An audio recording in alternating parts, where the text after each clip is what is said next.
Fried റൈസിന് വേണ്ട സാധനങ്ങൾ: അരി,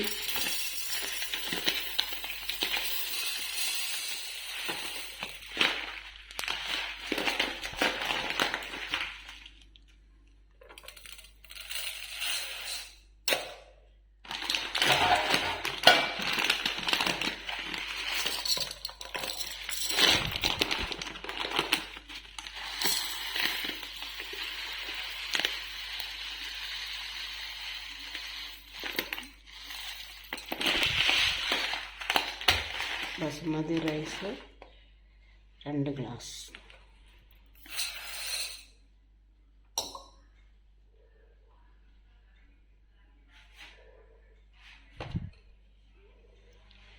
അത്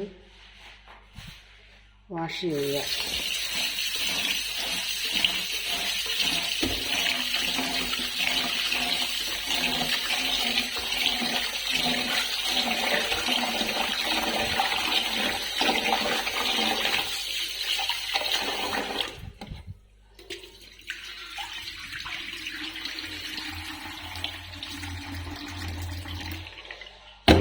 നല്ലപോലെ വാഷ് ചെയ്ത് ഇപ്പത്തിൽ നമുക്ക് തക്കാളി റൈസ് ഉണ്ടാക്കാം. അതിനുള്ള അധികം ഇൻഗ്രീഡിയൻസ് ഒന്നും ഇല്ലാതെ തന്നെ നമുക്ക് പെട്ടെന്ന് ഉണ്ടാക്കാം. ബസുമതി റൈസ് വെള്ളത്തിൽ കുതിർക്കുകയൊന്നും വേണ്ട, അതിൻ്റെ ആവശ്യമില്ല.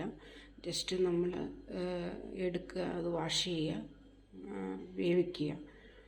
അതിന് പെട്ടെന്ന് ഉണ്ടാക്കാവുന്ന തക്കാളി റൈസിന് വേണ്ടുന്ന സാധനങ്ങളാണ്. ആദ്യമേ കുറച്ച് ബസുമതി റൈസ് വേണം, പിന്നെ മെയിൻ ഇതായ തക്കാളി വേണം, പിന്നെ പച്ചമുളക് വേണം, ഏലക്ക വേണം, 2-3 കുരുമുളക് വേണം, പിന്നെ ഗ്രാമ്പൂ വേണം, 2-3 പട്ട വേണം, പിന്നെ മഞ്ഞൾപ്പൊടി ആവശ്യത്തിന്, ഉപ്പ് വേണം. മഞ്ഞൾപ്പൊടി ഇടുന്നത് നമ്മളുടെ തക്കാളിയിൽ എന്തെങ്കിലും വിഷാംശങ്ങൾ മറ്റുള്ളത് എന്തെങ്കിലും ഉണ്ടെങ്കിൽ പോകാൻ വേണ്ടിയിട്ടാണ്. പിന്നെ ഇത്തിരി വെളിച്ചെണ്ണ, പിന്നെ ഇത്തിരി നെയ്യ്, പിന്നെ രുചി കിട്ടാൻ വേണ്ടി ഇത്തിരി കറിവേപ്പില.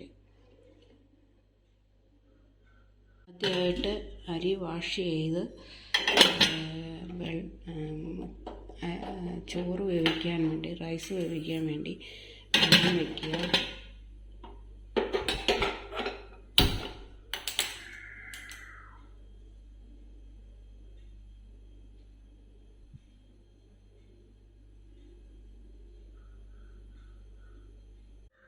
തക്കാളിയിലും പച്ചമുളകിലും നമ്മളിപ്പം പുറത്തുനിന്ന് വാങ്ങിക്കുന്ന ഓർഗാനിക് അല്ലാത്തതുകൊണ്ട് വിഷാംശം കാണും. വിഷാംശം പോകാൻ വേണ്ടി നമ്മൾ ഇത്തിരി ഉപ്പ് പൊടിയും വേണമെങ്കിൽ നാരങ്ങ ഉണ്ടെങ്കിൽ ഇത്തിരി നാരങ്ങ നീരും പിഴിഞ്ഞൊഴിച്ച് ഈ തക്കാളി റൈസിന് വേണ്ടതായ പച്ചമുളകും തക്കാളിയും ഒരു 5 മിനിറ്റ് നേരം എങ്കിലും ഈ ഉപ്പ് വെള്ളത്തിൽ, നാരങ്ങയുണ്ട്, നാരങ്ങയും കൂടി പിഴിഞ്ഞ വെള്ളത്തിൽ ഇട്ട് വെക്കണം.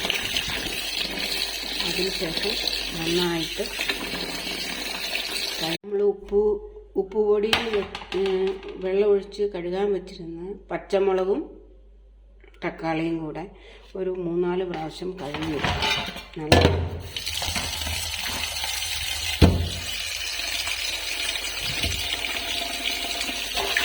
നല്ല ഉലച്ച് കഴുകി കഴിഞ്ഞാൽ എന്തെങ്കിലും ഒക്കെ ഉണ്ടെങ്കിൽ പോകാൻ വേണ്ടിയിട്ട്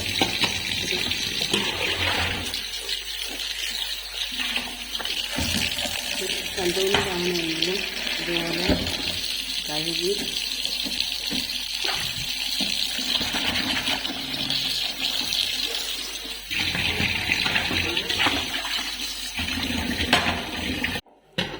വെള്ളം തിളച്ച് നല്ലപോലെ തിളച്ച് മറിഞ്ഞ് നമുക്ക് റൈസ് ഇടാം.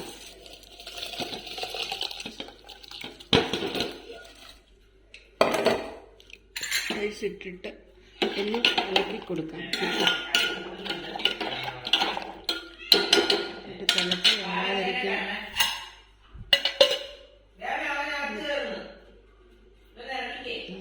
പതുക്കെ തക്കാളി നല്ലപോലെ നല്ലപോലെ ചീവി അരിയുക, ചെറുതാക്കി, തീർത്തും നൈസായിട്ട്.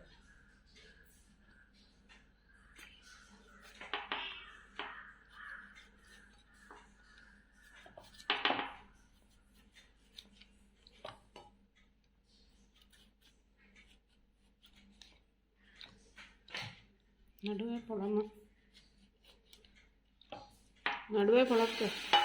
പൊളന്നിട്ട് അരിയണം.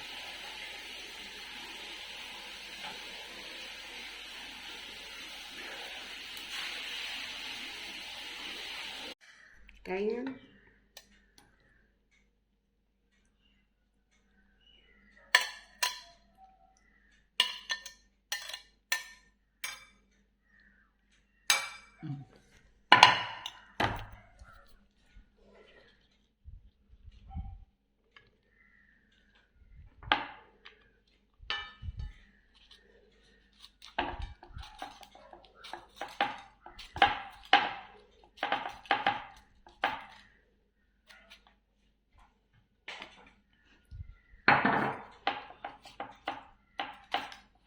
അരി വെന്തു.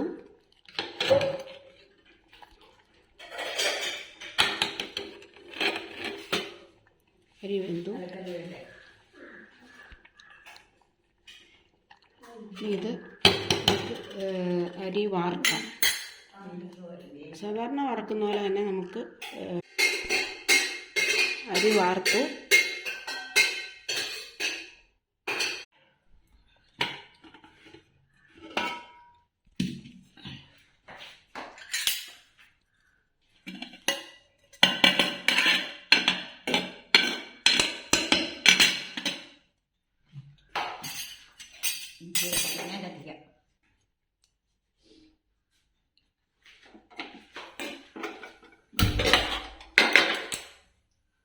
ഇത് ചട്ടി ചൂടായി. അതിനുശേഷം ഇത്തിരി നെയ്യ് ഒഴിക്കണം.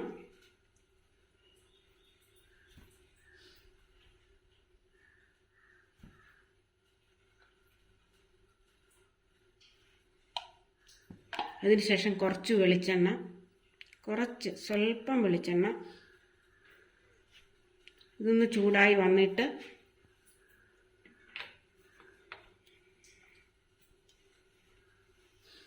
നല്ലപോലെ ഒന്ന് ചൂടായതിന് ശേഷം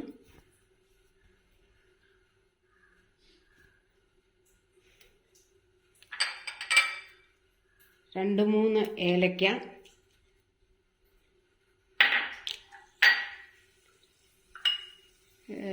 രണ്ട് മൂന്ന് കറുവാപ്പട്ട,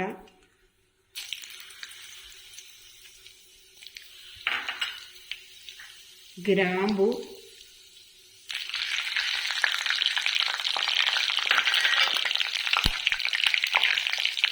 അതിനുശേഷം കുരുമുളക്.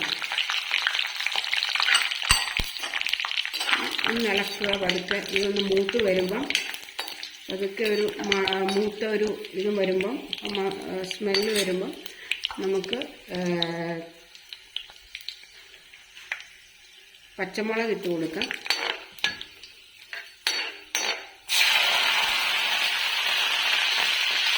അത് കഴിഞ്ഞ് കറിവേപ്പില അരപ്പിടാം.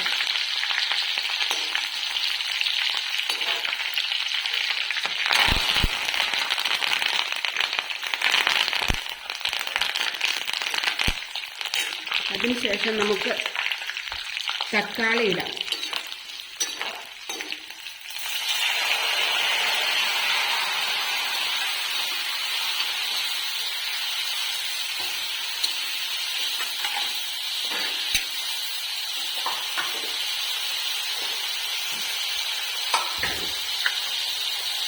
കൂടെ ആവശ്യത്തിന് ഉപ്പ് ചേർത്ത് കൊടുക്കണം.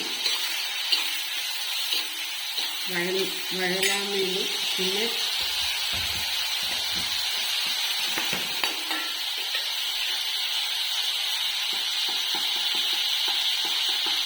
സ്വല്പം മഞ്ഞൾപ്പൊടി ആഡ് ചെയ്ത് കൊടുക്കണം. എന്നിട്ട് ഇത് നന്നായിട്ട് വഴന്ന് വരും. അതുവരെ നമുക്ക് ഇടയ്ക്കിളക്കി ഇങ്ങനെ കൊടുത്തോണ്ടേ ഇരിക്കണം. നല്ലപോലെ തക്കാളി അതിന് നന്നായിട്ട് അതിന് ഈ ഒരു നെയ്യിലും എണ്ണയിലും ഇങ്ങനെ കിടന്ന് നല്ലപോലെ വഴന്ന് എണ്ണ തെളിഞ്ഞ് വരുമ്പോൾ നമുക്ക് റൈസ് ആഡ് ചെയ്ത് കൊടുക്കാം. നന്നായിട്ട് ഇളക്കി കൊടുക്കാം.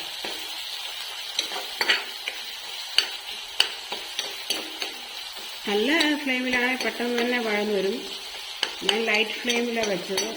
അത് ഇത് ഇങ്ങോട്ട് പൊട്ടിത്തെറിക്കാതിരിക്കാൻ വേണ്ടിയിട്ടാണ്, തെറിച്ച് സ്റ്റൗ ഒക്കെ വൃത്തികേടാവാതിരിക്കാൻ വേണ്ടിയിട്ടാണ് ഇങ്ങനെ പതുക്കെ ചെറിയ തീയിൽ ചെയ്യുന്നത്.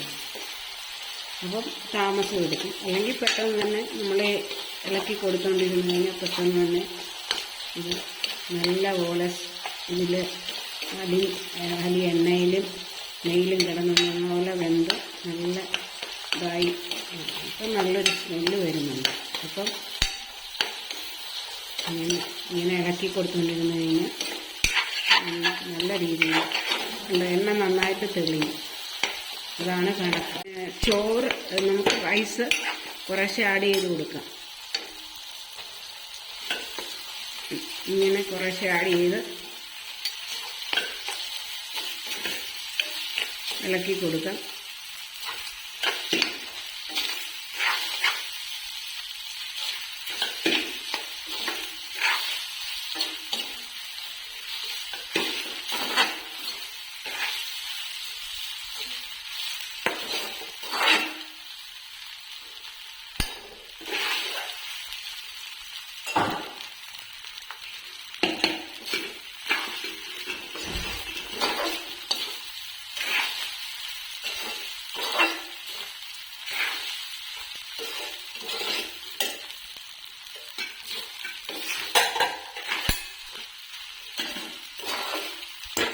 നന്നായിട്ട് എല്ലായിടത്തും ഇടിക്കണം. നല്ല എല്ലായിടത്തും എത്തണം ഇളക്ക്. നന്നായിട്ട് ഇളക്കി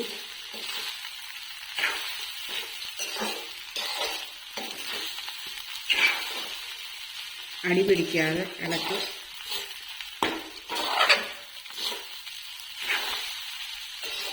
ഒന്ന് തട്ടിക്കൂട്ടി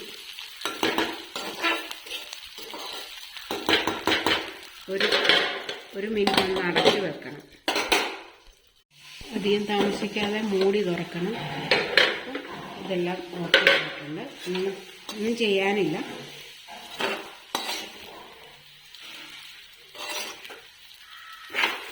നമുക്ക് ഗ്യാസ് നിർത്താം.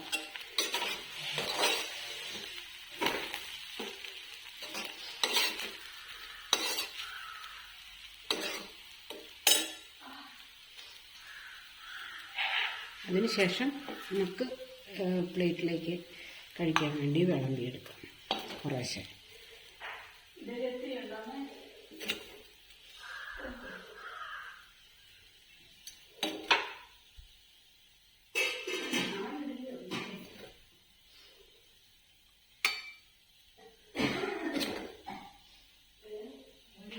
ആരെങ്കിലും ഗസ്റ്റൊക്കെ വരുവാണെങ്കിൽ നമ്മുടെ വീട്ടിലുണ്ടായ കരിവേപ്പിലയാണ്, വിഷമില്ലാത്ത.